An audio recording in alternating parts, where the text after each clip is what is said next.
Hi, welcome to the Retirement Railroad Net Name Modeling Tip of the Day. I'm Steve, and today is part 9 of our JMRI operations setup series.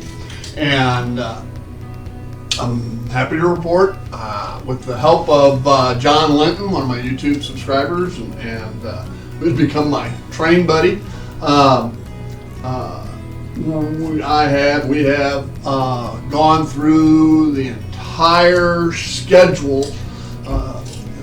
It encompasses one day of operation of the Retirement Railroad, and made some tweaks, and I'll go through you what some of the pitfalls were and how I corrected them. This is kind of a takeaway episode, and so let's go get to it, and I'll go through. Let me show you the schedule, and this I'm calling schedule version 1.5 because I've already made a few changes to this schedule, and you may ask why, and it's basically because of to get trains and get yards and destination spurs and everything, keep the balance of cars and keep cars moving around the layout. It doesn't do any good to build a train at, let's say, my Aurora Eola yard when there's no cars there, okay? Because they've all been switched out to industries or exchanged with the Santa Fe. So balancing out what trains go when takes some thought process as you're setting up JMRI. It's easy to build a train, and it's easy just to go in and change the schedule time. And you know, that's if you're running operations. I mean, you can go in and pick whatever train you want at any time. But if you're running an operation session, so to speak, you want the cars to be at places where you can utilize them, okay? And you want to have openings at industries and yards to be able to put cars, all right, or the train will air out. So the scheduling matters. Now, the first train that I did was the manifest train for Twin Cities outbound. Okay, that didn't change. It still has a scheduled departure of midnight. When I first built it, I had to reset it into staging because it was already there. All right. So all I did was built the train on the computer and reset it into staging. Okay. And that was easy. All right, so that was that one. The next one that I did was the Lockport Local. All right, so there's no changes to its departure time or anything, and I did it without any JMRI issues. All right, had a couple conductor issues, not paying attention to switches, etc.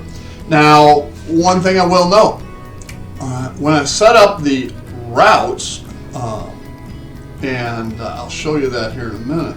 When I set up the routes, I put down that this one, as an example, starts at Van Buren and goes to Lockport Industrial, and it has 5 moves at Van Buren Street Station where it originates. So it picks up basically 5 cars, one of which is the caboose, and it takes those cars to Lockport. Now I had 5 moves set up at Lockport, and 5 moves for the return to Van Buren Street. Now the problem with that was Lockport also goes to Aurora Farm and fueling. And it needed more moves at Lockport and Aurora.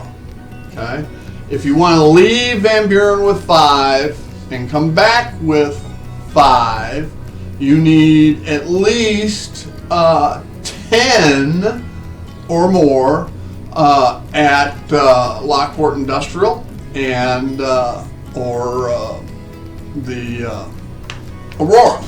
Okay, so that was one of the issues, and I'll show you what I did to correct that, because it's no big deal. And you simply come into operations.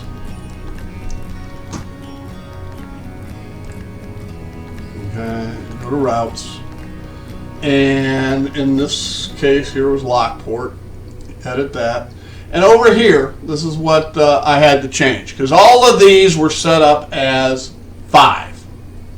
Okay, so I changed it. I wanted the train leaving Van Buren to have the ability to leave with more than 5 cars, because Lockport, picking up 1 car from each siding there, is 5 cars.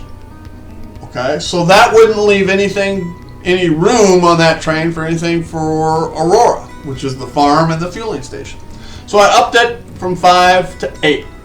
Then Lockport Industrial, since there's 5 spurs there, I need to be able to pick up 5 cars and set out 5 cars. Now, keep in mind, when it builds, it may not fill that, all right, but at least it looks at it and it has the ability to do so. Then when we get to Aurora, we want to be able to set out up to 3 and pick up to 3, which would make it 6. But I wanted to limit that down, because I really only want to pick up the ability to pick up 5. I mean, set. Excuse me. Pick up 5 there and set out 5 there. Okay, if possible. No, excuse me, that's wrong. I want the ability to pick up 3 and set out 3. So we're going to go ahead and change that. We're going to make it 6. Alright. And then we're going to save. And then since we left with 8, we want to return with 8. Okay? That would be the max we want to do for this local. Now that's how easy all of that was. So, I got that one fixed. And the next one on the original schedule is Santa Fe Western Suburbs.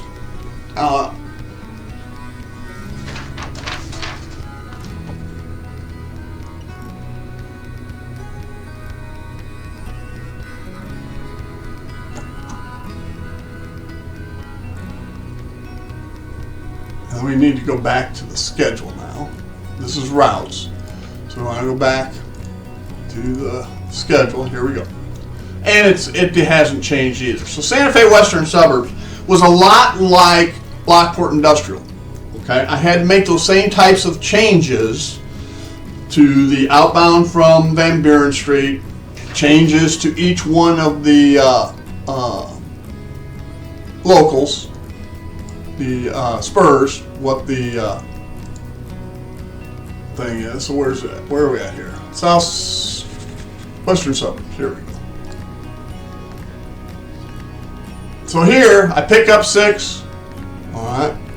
I can set out and pick up 6 and then come back with 6. Okay.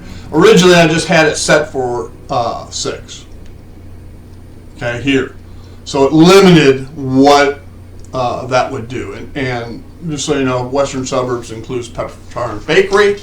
It includes Heinz Lumber, and it includes a storage area on the Pepperidge Farm siding. So that was the issue with this one again, and I removed the caboose requirement, because this train does not get out onto the main line. It just goes from the yard, and the access to this area is from the yard. So I removed the caboose requirement for here and for the Southside Industrial. Okay. So back to the schedule, and the Southside Industrials, same thing. And I don't think it changed at all. Nope, It didn't. I removed the caboose. Other than that, there were no issues. And again, I modified that route for the set pickups and set outs, as I had to with almost every route once I figured out how I set it up was wrong. Okay. The next one was, I've changed the schedule now. I had it originally as, no, this is right, Santa Fe, the Burlington local, which switches out the team track. All right. And that's this one right here. And I had to correct one car number, okay, that I had wrong. I had a car as an 08 that should have been 00. So anyway, that was the only issue there. It wasn't a JMRI issue. Let's get off that debug.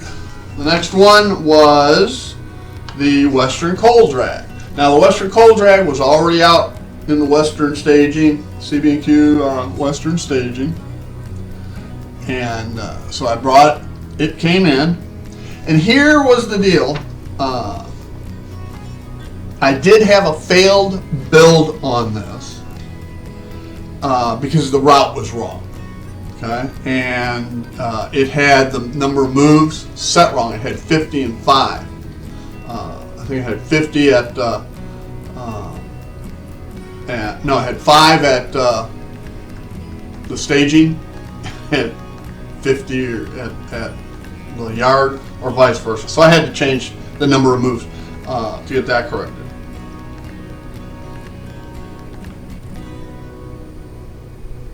So I changed it to 12 and 12.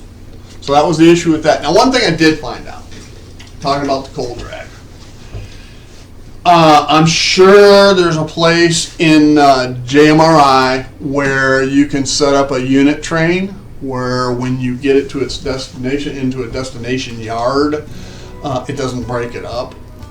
Perhaps it's a fictitious location that you put it to and then you just put it to an arrival departure. I don't know. But once I got it into from the Burlington Western staging into the Aurora Eola yard, it made those coal cars available for other trains, and it did. So it busted up that unit train, and it started switching coal cars on other trains throughout the layout. By the time I got back the last run of the day, and I moved it to the last run of the day, the outbound coal drag back to Burlington Western staging, I had enough cars. I think I had 7 of the 9 back into the Aurora Eola yard after being switched around. So I went ahead and built it and sent it back to the Western staging. So what I'm probably going to need is more coal cars, because I do have industries that take coal as well. So with that was an issue. I haven't figured out if I want to change it, and if I do, how do I change it in JMRI? So just be aware of that for unit trains. And that the same thing can happen on grain trains or auto rack trains, container trains. Anything you do that you want to keep together, you're going to have to figure out how you want to do that. I haven't figured it out yet. And I'm not sure in my case whether I really do want to do that. So anyway, I still have my coal drags, but it allows it to be switched around, which in the grand scope of things may be the way that's prototypical. I don't know. Okay? So let's go to the next train. Next train was the CB&Q exchange with Santa Fe. Now I have 2 exchange. One that CB&Q does to the Santa Fe, and the other that the Santa Fe does to CB&Q. One happens in the morning, one happens in the afternoon. And that's to help balance and exchange cars from different industries. Because if you're loading cars at one industry and you need to unload them at another industry on another railroad, you got to do that exchange. So, and JMRI does allow it. Now, I did find an issue again with numbering on one of my cars. I got that checked, not a problem. All worked out great. Again, I had to go into routes and change the number of allowable moves, doubling up that center item. For instance, Van Buren, Eola, Eola Yard, Van Buren, back to Eola Yard. If I want that train to be 7 out of Eola Yard, okay, I need to be able to have 14, up to 14 at Van Buren, so that I can drop off, set out 7, and pick up 7. Okay? So, on exchanges, and almost any route you're going to want, unless it's a one-way route, like on and off to staging, but anywhere where you're picking up and setting out, you're going to want whatever you start with. If you want to end with the same amount, then you really, and maximize the usage, and you really need to make sure the center destinations, make that plural, are doubled, okay, over what you want to be able to switch into those locations. Okay? That's the best way I know how to explain it. That was the biggest takeaway from the first round of operations. That and scheduling. Okay. The next one I did on the original schedule was Santa Fe Southwest Manifest. Now that is where, out of Van Buren Street Station, I make up a train and it goes off to staging. So staging will take up to a certain feet of cars, or certain, I limit it to 12 cars and a certain number of feet, and it'll, whatever the lesser of those two is what it'll cut the build off at. Okay, so I did that. Everything worked perfectly. All right, I built the train because this is a one-way train. I didn't have to worry about going into routes and the number of moves. Okay, because it's the same. I'm picking up and setting out the same number of cars, and it's a separate train for the return, because I don't do switching in the staging yard. Okay, that's the last thing you want to have to do, in my opinion, at least for me. And so anyway, it worked great. I picked up, how many cars was it? 12 cars, which is the max number of cars for my staging, and the cars were small enough that it did not hit the maximum length, so everything worked out well there. And I did have, the only issue I had was I had a little bobber caboose from a 1965-ish 63 or 65 train set, and the coupler, I had done the KD coupler changeover, but this was before I knew to check heights years ago, and height was bad, so it just didn't work right. So what I did, I just happened to have some offset couplers, so I changed the wheels out from 33 inches that came with it to 36s, and it was still a little low, so I used an offset KD coupler to raise the height, and it matches up perfectly now and worked great. So that was fine. The one thing JMRI is going to test you on is make sure your cars are set up properly. Coupler heights, make sure your trip pins don't drag, make sure their cars are weighted properly, all of that. Because you can set up a train and know that these cars work well in this configuration and run around your train. But when you start changing that configuration around, you might have issues. And JMRI is going to change your configurations around. So that was another takeaway. All right. So that was Southwest Santa Fe manifest run from Chicago to LA. The next one on the original schedule is the Twin Cities inbound. That's Burlington Northern Freight from Minneapolis St. Paul, staging into the CB&Q Aurora Eola Yard. All right, and originally, and I think I talked about this. Originally, the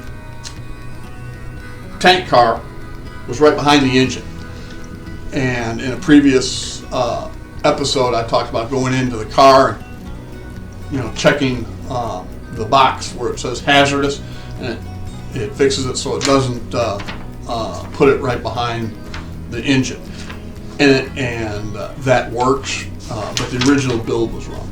Okay, and it was already in staging, so I just left it. Now, one thing I did notice: one of my locals put a tank car right behind the engine. So I just changed the blocking as I made up the train. So anyway, that was okay. The next one on the original schedule was the Burlington Manifest outbound. And that again goes from Aurora Eola Yard outbound to Burlington Western staging. Now here's the deal. You got to make sure you got enough cars. So therefore, I had that inbound manifest run from Twin Cities right before the outbound run to Western staging. So that relieved some of the congestion in my yard. Now, not that I have a lot of congestion, because I don't have the yard enough cars to fill my yards yet, and that's the key, yet. So the plan here is let's relieve some of that congestion so I can still handle other cars. Okay, no issues there. As I went along the schedule and started fixing things route by route, I didn't have as many issues with subsequent routes. Okay. And by the way, this was when again my YouTube subscriber and train buddy John Linton came over and began to help me. He ran this one from staging, and you'll see the video of it from staging into Aurora Eola Yard, and then he classified that train. And perhaps he'll leave a comment on this video. His feedback to me was the only problems he had was with his conductor. Guilty. I missed a few switches to be thrown that I should have had thrown. Anyway, the next one after that was Manifest Inbound for the Santa Fe. All right. So this is coming in off of staging back to the Aurora Eola Yard. Okay. Didn't have any issues with that. Next one after that was a quick one to it's a local, the Burlington local, what I call Route 83. I don't have my salvage yard in yet, and I don't have my food distributor, Sexton. I told John the name of the food distributor, Sexton. He says he gave me a look. I didn't catch it at the time. It wasn't until hours later that I understood his suspicions. I mean, who would think a food distributor called Sexton? It's actually the real name of a food service supplier in the Chicagoland area. It dates back way back in Chicago history, and in like the early 1900s, or it may even been prior to that, I don't know. But I just happened to call it that. So anyway, it switched out fine. It put a couple box cars into that siding. I didn't have, again, I don't have the switch or siding in for the salvage yard yet, but that will be on this route as well. And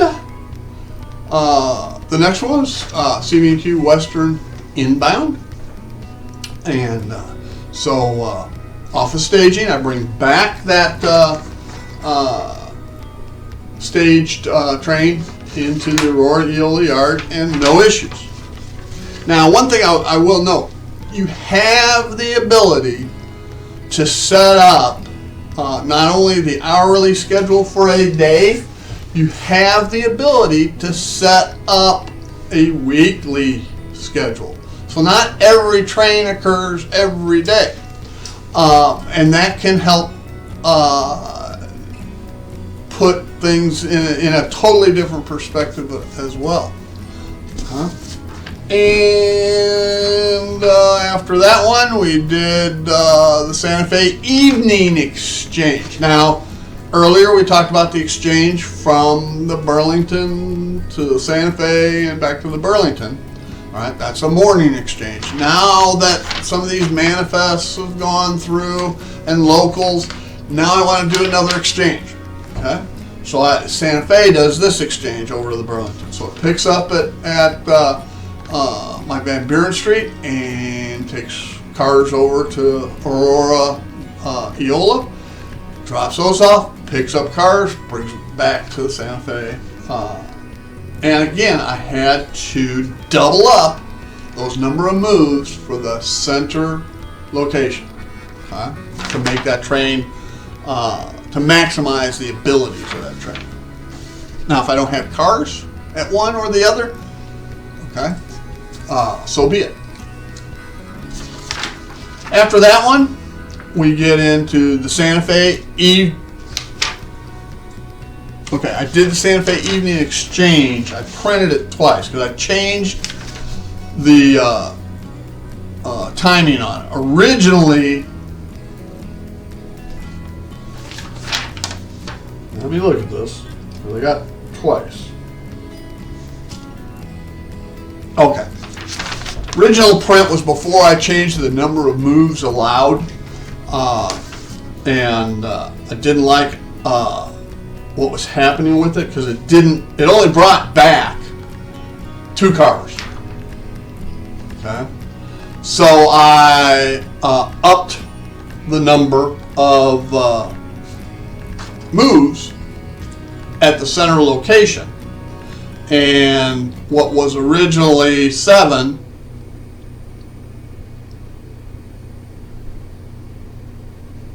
I upped it to 14, and then it picked up more cars, and there weren't a whole lot more cars to be had, but it picked up more cars, and as I get more cars, to move back. Hopefully that made sense.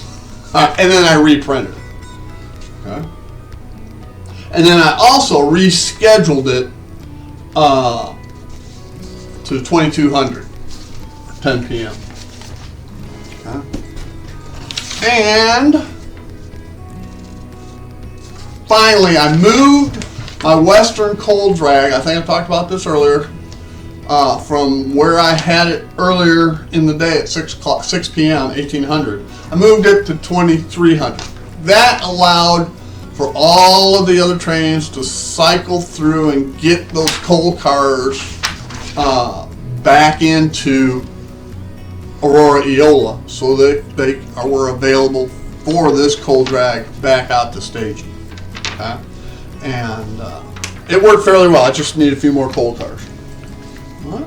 So that was a day in the life of the Retirement Railroad under JMRI operations so far. Now, Robert at Flying Crow did leave me a comment, and it was a very good one.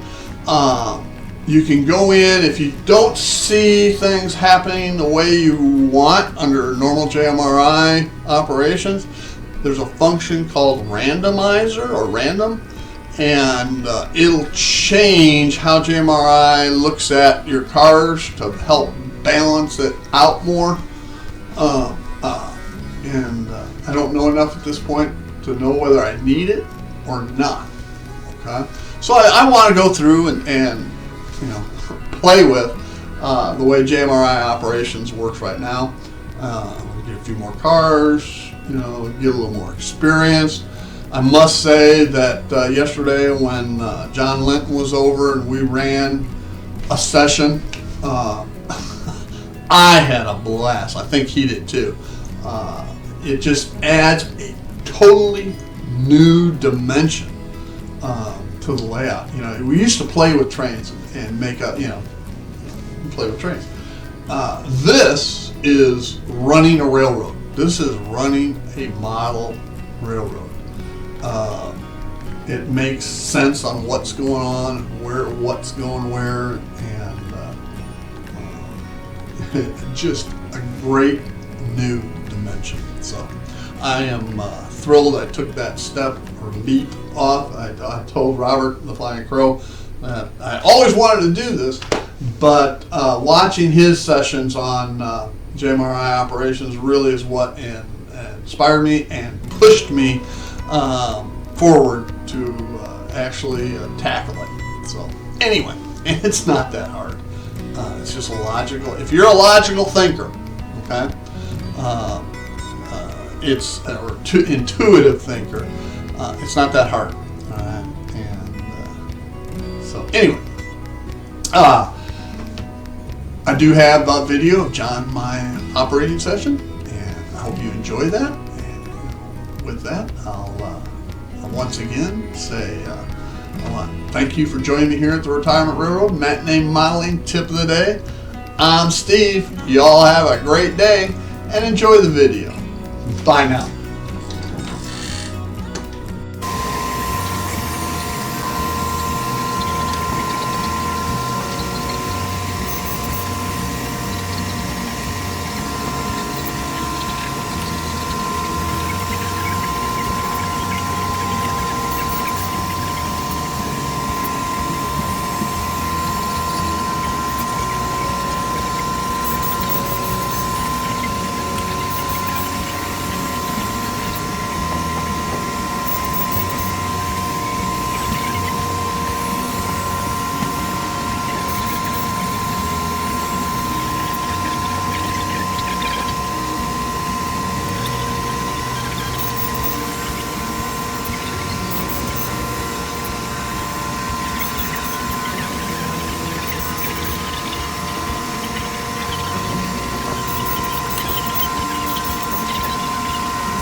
Is that electrical frog there? It's a snail. Surprised it didn't shorter that. No, it's not electrical frog. It's a frog.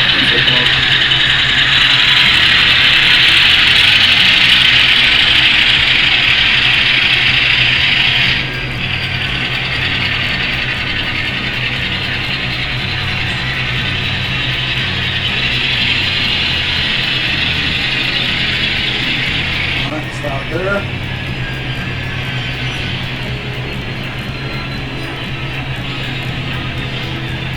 Now get you a line from your conductor.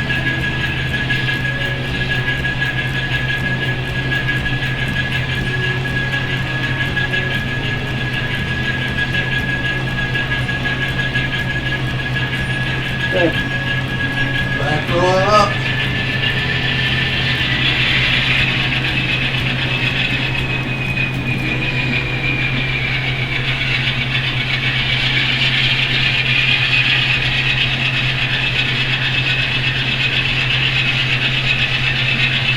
Yeah, it does have good sound. It does. I like loud. A lot of people like to tone down some. I like loud because I'm big of my tinnitus. Got it. Got it. I mean, it's hard to, do it soft and it don't cover. You do it too hard.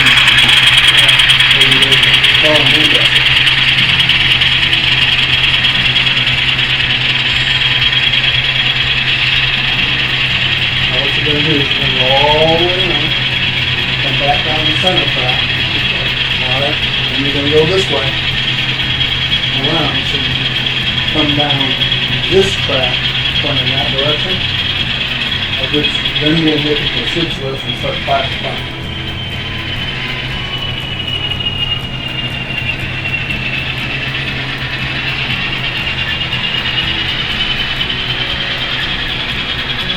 I like the alert sound because it does go into an idle mode. You know, it's got that pulse sensitive and the low sound. Yeah, the low sound and the tsunami are probably the two best out there. Because they both have that same feature.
Food hadn't started back up yet in the cycle. Switch over to the motion. Just makes it look like you're waiting for the switch to align properly.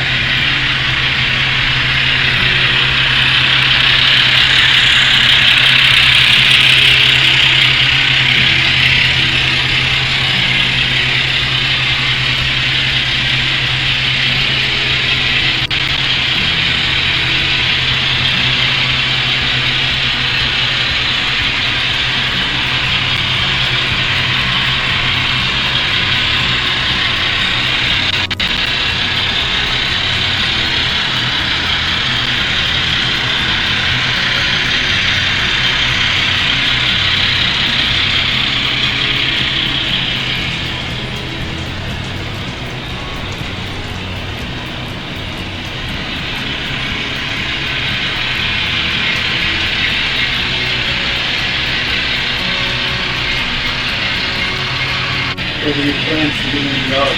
Okay. What counted? It was planned that way. Okay. Keep going.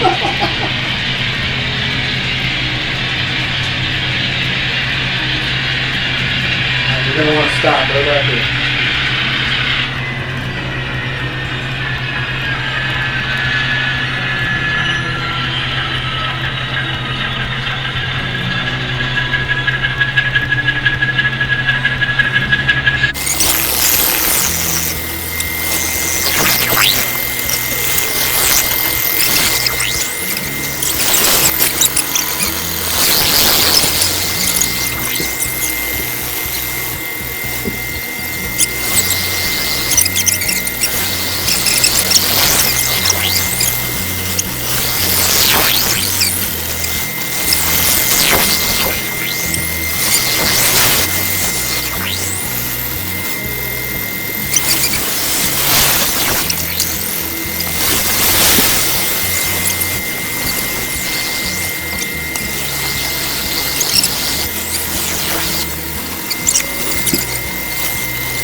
Oh well, that's good.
Oh, stop.